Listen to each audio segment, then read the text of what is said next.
Before we jump in full force on color correction, let's take a look at the interface for Premiere Pro 2015. It's pretty much the same, but there's a couple of little changes that will actually make your life easier when it comes to color correction. You may be used to switching between your different workspace layouts by going to the window menu, going to workspaces, and selecting them, or using a keyboard shortcut. For instance, editing is Option-Shift-4 on a Mac and Alt-Shift-4 on a PC. And if you're used to jumping back into the color correction workspace, you'll notice the layout's different. But we're not going to use the drop-down menu. We're going to actually use a new bar across the top that allows you to easily jump between workspaces. So this is our traditional editing workspace, and I already have a clip in here. And I want to go over to the color workspace, and I'm going to click on that. As you can see, the layout of the color workspace is a lot different than previous versions of Premiere Pro. Let's take a look at the two areas that have really changed and are really going to help you. In the upper left-hand corner, the open tab is your Lumetri scopes, or the Lumetri scopes. It's potato, potato, tomato, tomato. Just make sure that you use one of the two or any way you want it, because it really doesn't matter what you call it as long as you know how to use it. So don't get lost in seeing the forest for the Lumetris. Now, let's take a look at the 4 scopes that are available. In the upper left-hand corner, I have a default setting of 4 scopes available. If you don't see the scopes this way, simply right-click on the panel, go down to Presets, and I want you to choose Speed Grade 4 Scope Luma RGB 601 Standard Def.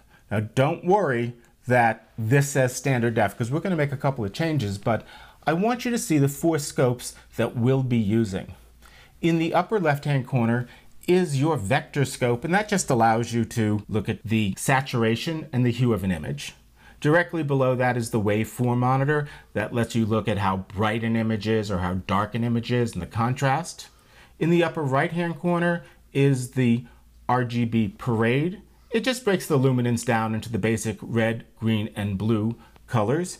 And below that is the histogram, and that basically shows you the number of light and dark pixels inside your image. Now you can easily modify this by simply right-clicking and choose which scopes you want to look at. If a scope is visible, there'll be a check mark next to it. So for instance, if I'm not using my histogram, I can simply uncheck it, and now I have just the 3 scopes that I may want to work with. I'm going to right-click one more time, and I'm going to show you that under presets, there's a lot of different ways you can quickly jump to the scope you want to work with. As soon as you modify it to a custom layout, such as I did with the histogram, you'll see that custom is selected.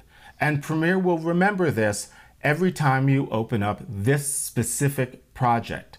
So it remembers from project to project which set of scopes you're using on each project. The other thing you may notice that might be a little different than the way you're seeing your scopes is in your waveform. And if you notice, mine is black and white. Yours might have color in it. And you can control how you view your waveform, whether you see it as an RGB, in which case you're going to actually see the red, green, and blue elements that make up your luminance in your waveform.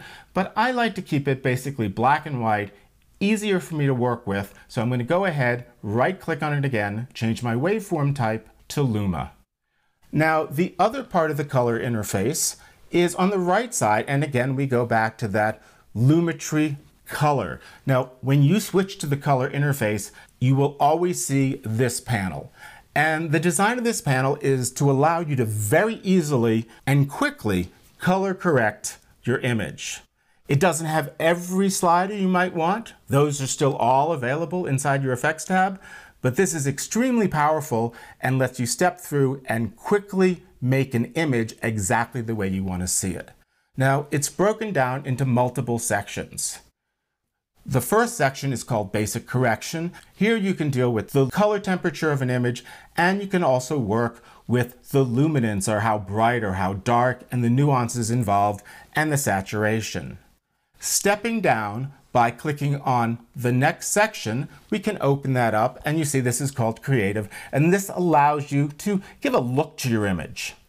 Now we're going to go through in a lot of detail all of these sliders and how you can improve your images or give your images a look. For right now, I just want you to be comfortable with where things are and a little bit of what they do. As we step down to the next section, it's called Curves, and this is really awesome because one thing editors have been asking for years integrated into their nonlinear editing system is curves, and it really gives you some very unique and very precise control over your image. So this is where you're going to look at your RGB curves and a really new cool tool, the hue saturation curve.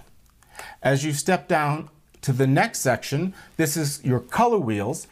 And if you're used to using a traditional three-way color corrector, you can see that you have the 3 color wheels and sliders that can control brightness or luminance of the image in your shadows, midtones, and highlights. And your final section is called Vignette, and it allows you to focus the viewer's attention into the center of the image. One final note about the Lumetri color effect is it works in 32-bit float.